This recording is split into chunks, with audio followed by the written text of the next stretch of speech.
Muy buenos días, amados hermanos y hermanas.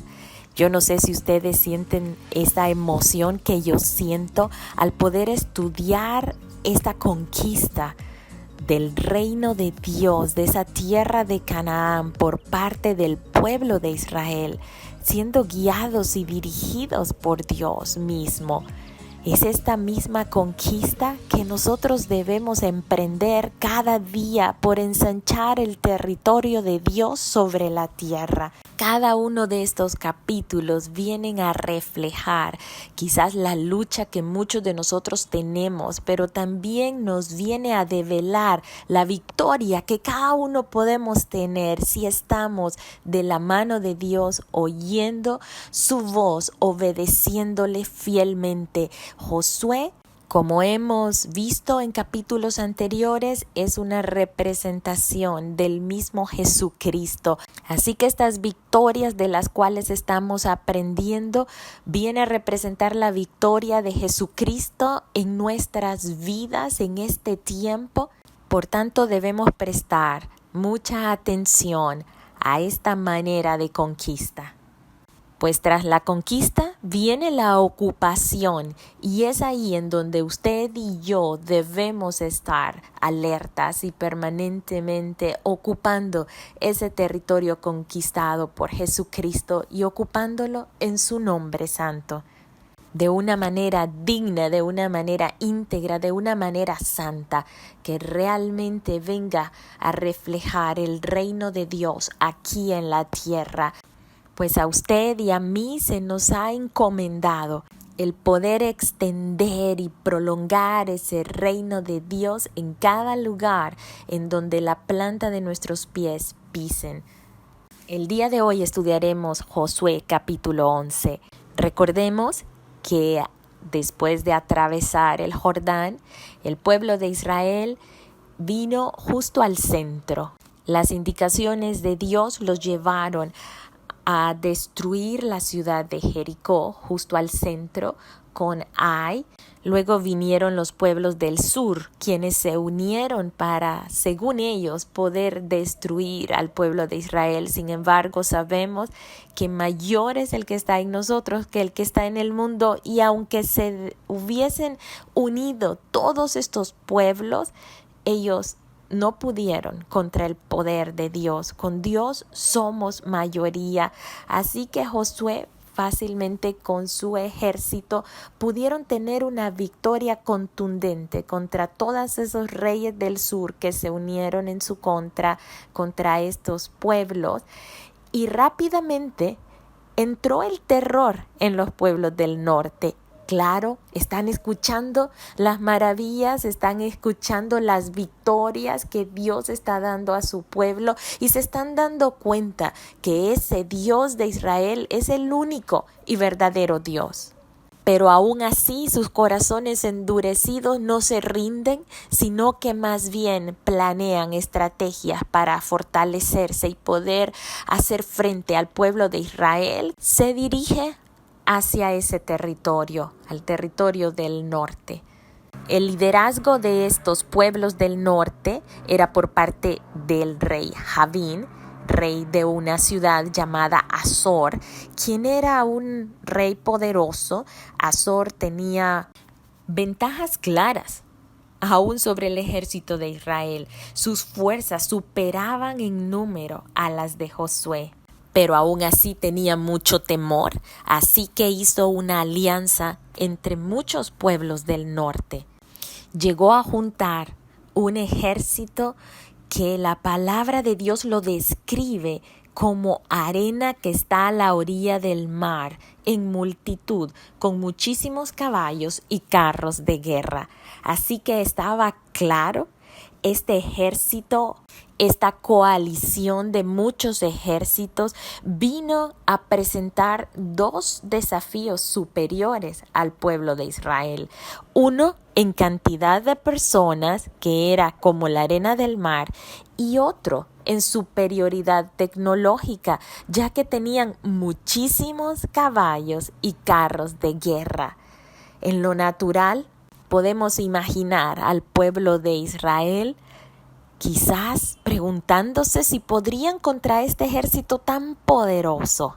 Y podemos imaginar que hubo temor entre ellos, ya que el mismo Señor en Josué 11:6 le dice a Josué: no tengas temor de ellos, porque mañana a esta hora yo entregaré a todos ellos muertos delante de Israel. Desjarretarás sus caballos y sus carros quemarás a fuego. ¿Por qué le diría Dios a Josué que no tuviera temor si no es porque verdaderamente lo estaba sintiendo? Era una batalla aún mayor que las que había tenido anteriormente. Era un enemigo más fuerte, más numeroso y más capacitado tecnológicamente hablando. Así que ellos, ante la palabra de Dios, no dudaron, emprendieron una emboscada y los encontraron allí, junto a las aguas de Merom. Este fue el lugar en donde se desarrolló esta cruenta batalla, en que la victoria de Israel fue evidente. Ellos les hirieron hasta que no dejaron a ninguno, e hicieron como Dios les había mandado. Ellos deshabilitaron los caballos y los carros fueron quemados a fuego. Hay que notar que un elemento vital en la victoria de estas batallas es la obediencia de Josué como líder y de cada uno de su ejército. Recordemos que habían tenido la experiencia en Ai, que Acán había tomado un anatema, algo que no les era permitido, y esto trajo maldición a todo el pueblo. Así que ahora ellos no se atreven a tomar nada que el Señor no les mande, por muy codicioso que se mire lo que el enemigo tiene. Seguro que estos caballos estaban bien cuidados, seguro que eran hermosos y que estos carruajes de guerra también los eran, pero Dios les había mandado a que deshabilitaran a los caballos y que quemaran a los carruajes, a estos carros de guerra. Y así lo hicieron. A la ciudad de Azor la destruyeron completamente. Esta fue la ordenanza que Dios les dio, pues era la cabecilla de toda la impiedad. Esta era la ciudad más grande, y dice que mataron a todo cuanto en ella tenía vida, sin quedar nada que respirase, y a Azor pusieron fuego. A esta ciudad, seguramente bella, tuvieron que poner fuego, pues era fuente de impiedad, de maldad, de idolatría, de paganismo. Y así es, no podemos hacer concesiones en nuestras vidas a aquello que parece que es bello, que es lindo, que quizás nos da satisfacción, pero si es fuente de depravación, si es una fuente de contaminación, debe ser desarraigado y destruido totalmente. No podemos hacer concesiones ante aquello que parece bueno y que parece codiciable ante nuestros ojos, pero que realmente viene a causar un gran peligro de contaminación de nuestras vidas. Demás ciudades, las que estaban sobre las colinas, nos dice la palabra que no fueron quemadas, únicamente Azor.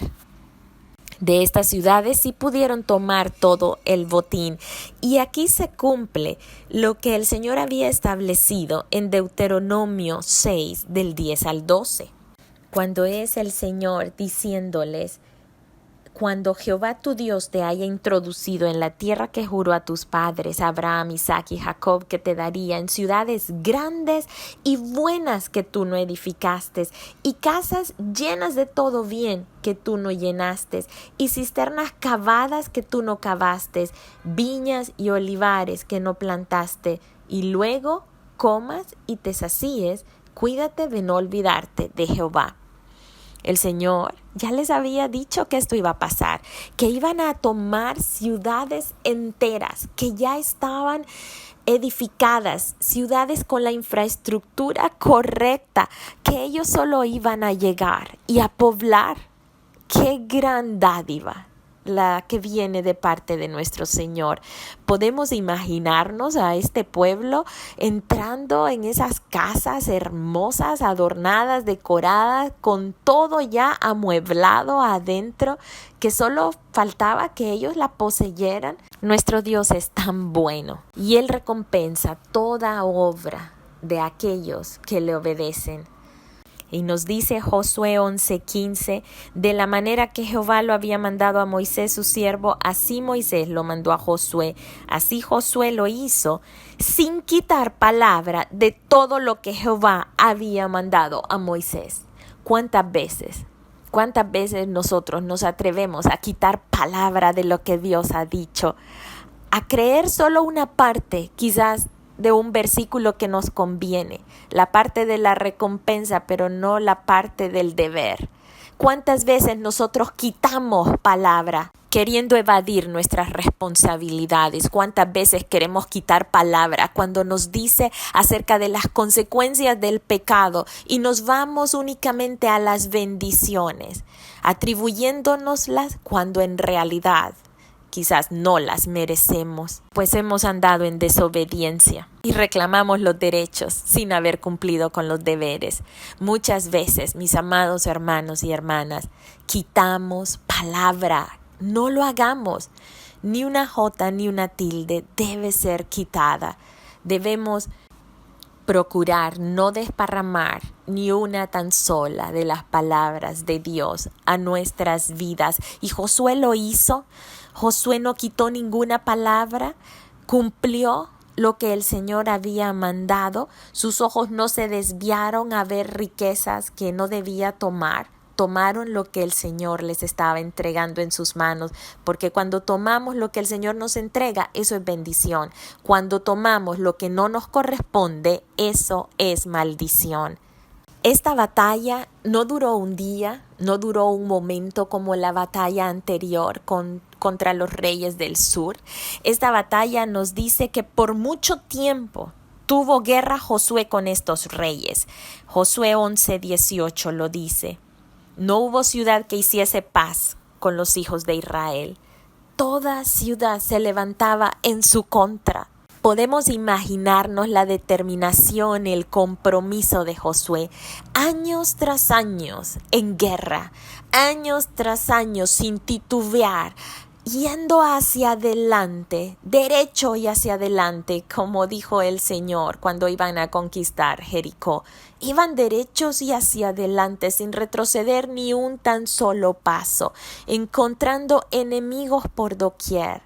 Sin embargo, sabiendo que iban con el Rey de Reyes y Señor de Señores. Y podemos imaginarnos que si estaban en guerra, tuvieron días difíciles, tuvieron muchas afrentas, tuvieron muchas dificultades, no estaban cómodos. Eran guerras cuerpo a cuerpo. Y seguro que sintieron cansancio, seguro que desearon estar en paz, tener un lugar en donde poder reposar. Sin embargo, perseveraron y pudieron descubrir que los desafíos aumentaban a cada paso. Cada victoria anterior representaba un trampolín para la victoria que estaba por delante.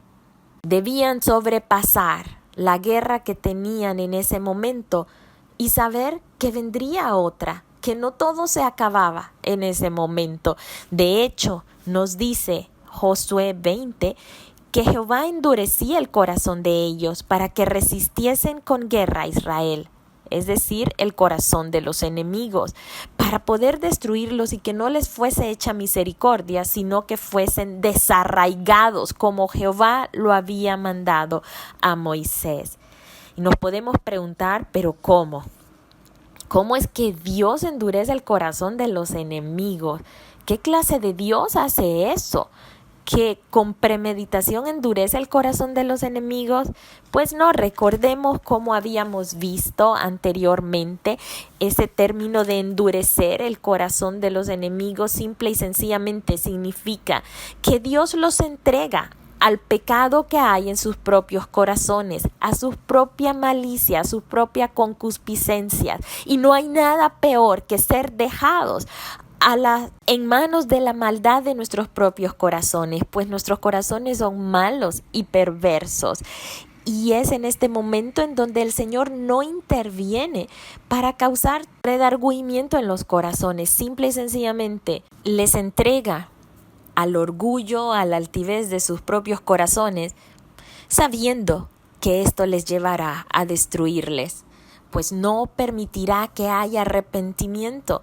Y nosotros debemos temer que el Señor en algún momento nos deje y nos entregue a nuestros propios corazones.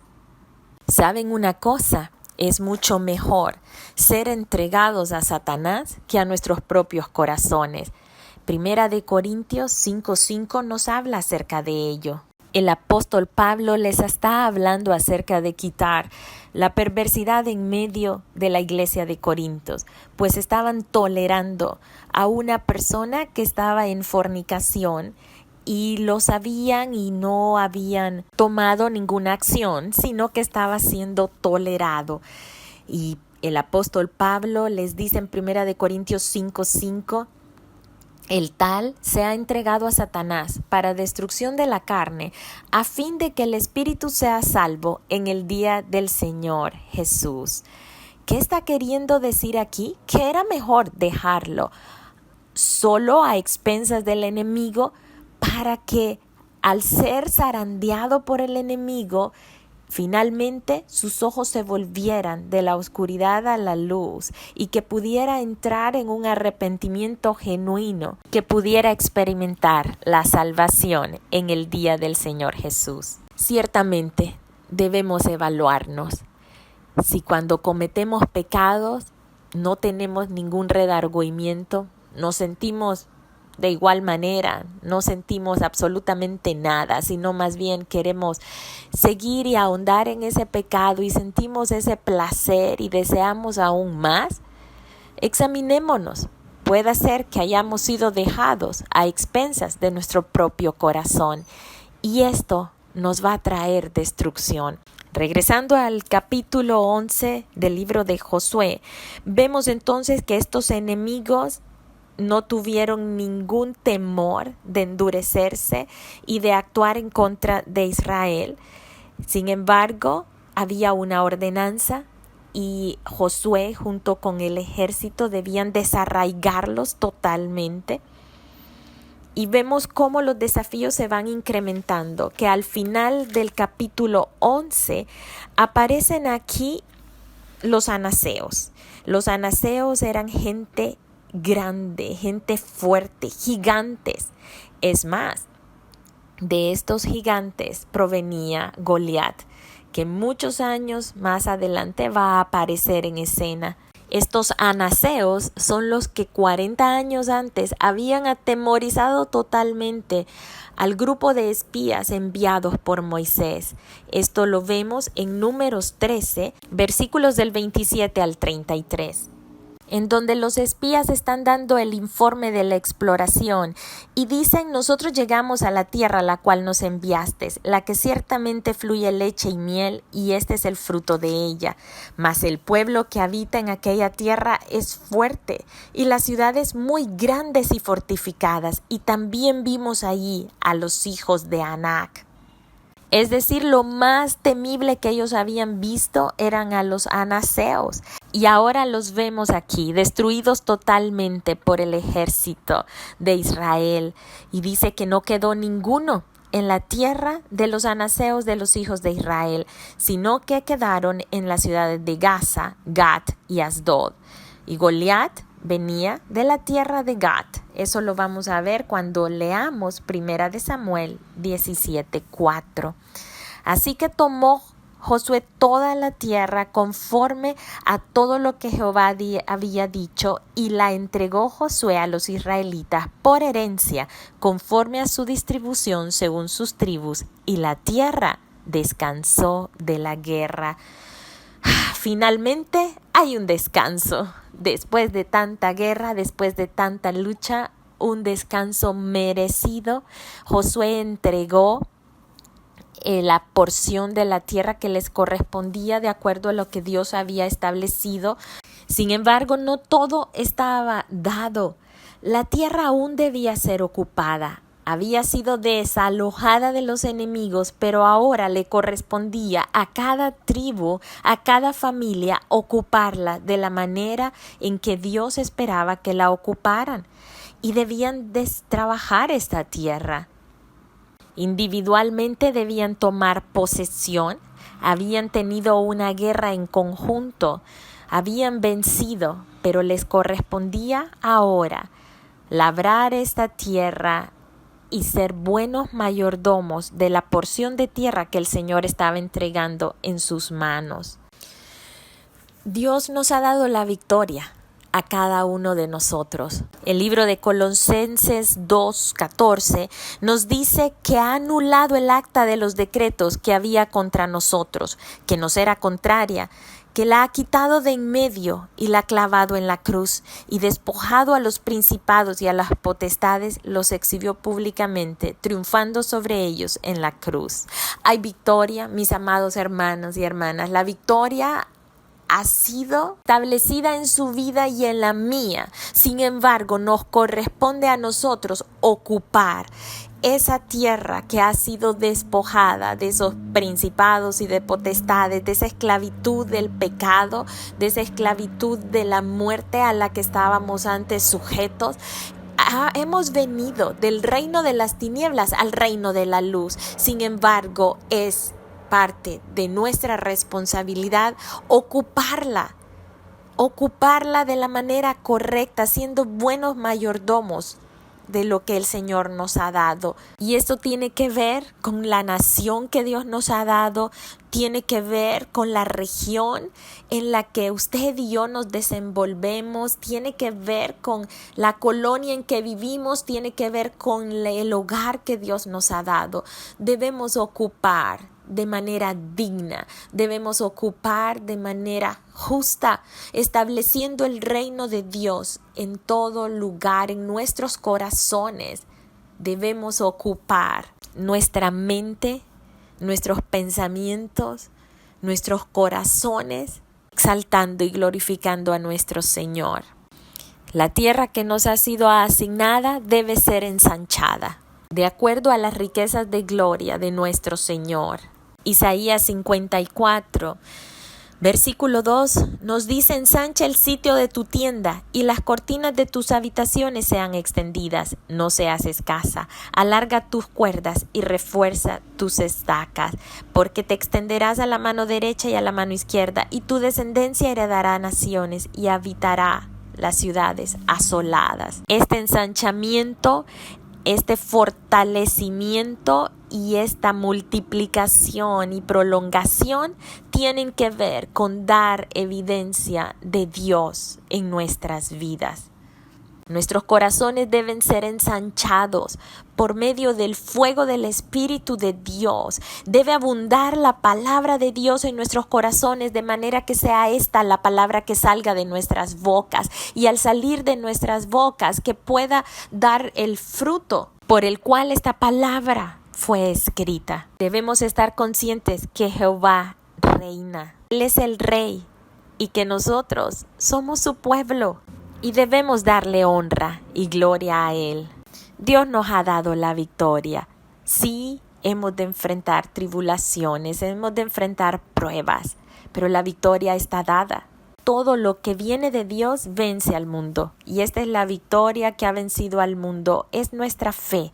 Esto es la única parte que nos corresponde a nosotros, es el creer y es el actuar de acuerdo en quien hemos creído, que es en Cristo Jesús, acercarnos a Él creyéndole, y hemos de obtener recompensa, porque Él es galardonador de los que le buscan. ¿Y qué mayor recompensa podemos tener que permanecer en su presencia, que ser instrumentos de su justicia y ser portadores de su gloria y de su conocimiento?